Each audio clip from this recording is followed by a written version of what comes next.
हमारा स्वभाव माया में ही सुख ढूंढने का बन गया है। इसके कारण अधर्माचरण बन जाते हैं। उसके फलस्वरूप बड़ी विपत्तियां, दुख, क्लेश, अशांति, नाना प्रकार के द्वंद्व सहने पड़ते हैं। फिर लगता है कहां भगवान है, अगर वो होते तो हमारी रक्षा कर लेते ना।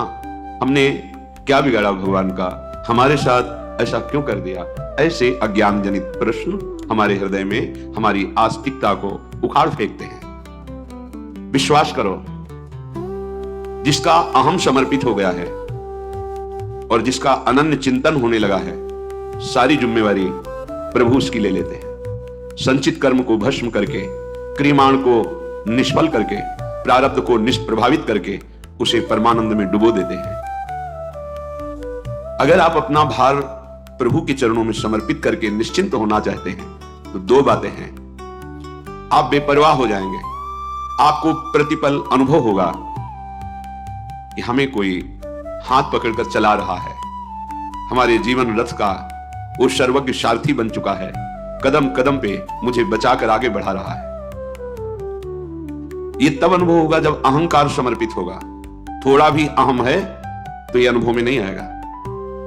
दूसरी बात, अनन्य चिंतन। फिर तुम्हें योगक्षेम की चिंता बिल्कुल नहीं होगी। ये अज्ञान जनित धरा में मैं कर रहा हूं ऐसा, मैं आगे ऐसा कर लूंगा, मैंने पीछे भी ऐसा किया है, ये भ्रम। अनन्यस चिंतयन्तो माम ये जनाः परिपासते तेषां नित्याभियुक्तानां योगक्षेमं वहाम्यहम्। भगवान ठेका लेते हैं, बहुत महान है। जब तक अहम है और अनन्य चिंतन है तब तक सूत्र लागू होगा, अवश्य में भोक्तव्यम कृतम कर्म शुभाशुभम। आप अपने शुभ अशुभ कर्मों को भोगेंगे निश्चित।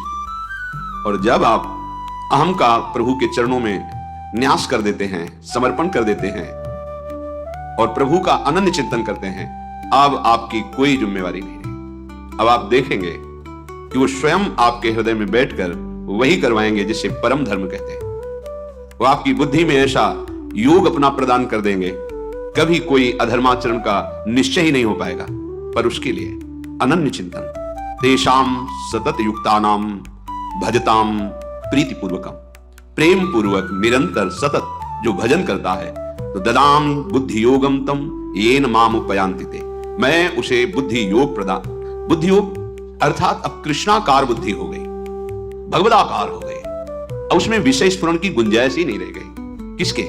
जो सतत भजन करता है, अनन्य चिंतन करता है। ये दो बातें परमार्थ की बहुत महिमामयी हैं। अहम का समर्पण और निरंतर चिंतन। ये दो बातें पकड़ ली तो परमार्थ की ऊंचाई पर चढ़ जाओगे। यही दो बातें ना होने के कारण अन्य सब साधन होने पर भी भगवदानंद का अनुभव नहीं होगा। अनुभव नहीं होगा तो विश्राम भोगों में होगा। भोगों में विश्राम होगा तो कुछ दिनों में मलिन बुद्धि ये प्रश्न उठा देगी, कहां वो रक्षा करते हैं, ऐसा होता तो ऐसा कर लेते ना, ऐसे भ्रम पैदा हो जाएगा। अगर शुद्ध बुद्धि भगवत भजन परायण है तो जो रक्षा करने वाले हैं वही सृजन करने वाले हैं और वही विनाश करने वाले हैं। जो अधर्माचरण अहंकार से कर्ता भोक्ता भाव लिए हैं, उनके कर्म के अनुसार उनको फल भोगते हैं। भगवान कहते तिनकह काल रूप में भ्राता, विनाश लीला भी उनकी है। तो अपने आप से अपने आप का सृजन करते हैं, अपने आप से अपने आप का पालन करते हैं और अपने आप से अपने आप का लय कर लेते हैं। ये बुद्धि योग प्राप्त महापुरुष ही निश्चय कर पाते हैं। बुद्धि योग उसी को प्राप्त होता है जो सतत भजन करता है। तेषाम सतत युक्तानाम भजताम प्रीति पूर्वकम राधा राधा राधा। यदि सतत भजन नहीं, अहम समर्पित नहीं, तो परमार्थ की बातें केवल होती, स्थिति नहीं होती। लेकिन परमार्थ का सुख कौन चाहता है? सुख तो सब चाहते हैं, अविनाशी, निरंतर प्रफुल्लित होकर के परमानंद में मगन रहना। पर इसकी जो दिशा है, इसका जो मार्ग है, उस पे आप कदम भी नहीं रखना चाहते।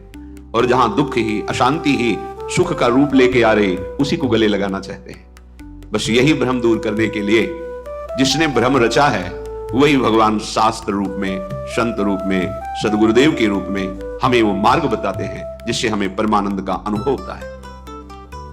पर हम मन के अनुकूल होने की बात सोचकर कि अगर हम मन के अनुकूल नहीं होंगे तो ये जलाएगा हमें कष्ट देगा, अहम की अनुकूलता हमें सम्मान मिले, हमें प्रियता मिले जगत की, लेकिन हम अपने आराध्य देव से विमुख रहें, कदापि नहीं। ये बड़ा भ्रम है, आप इसे अच्छे से समझ लो। ये कभी विश्राम को प्राप्त नहीं हुआ। ये संकल्प बनाता है, अगर ये शरीर भोगने को मिल जाए मैं विश्राम को प्राप्त हो जाऊंगा, ये पदार्थ भोगने को मिल जाए, ये दृश्य देखने को मिल जाए, ये श्रवण प्रिय संगीत सुनने को, ये बात सुनने को, इंद्रियों के सहित मन शब्द स्पर्श रूप रस गंध, और चाहता है विश्राम, भ्रमित करके हमको जहां बिल्कुल विश्राम नहीं है, बिल्कुल आनंद नहीं है, वहां ले जाता है और फिर खुद अनुभव करके कहता है इसमें तो नहीं है, शायद उसमें होगा, फिर वहां से विचलित करके दूसरे में, दूसरे से तीसरे में पूरा जीवन व्यतीत कर देता है। पकड़ो तो इसकी चाल को।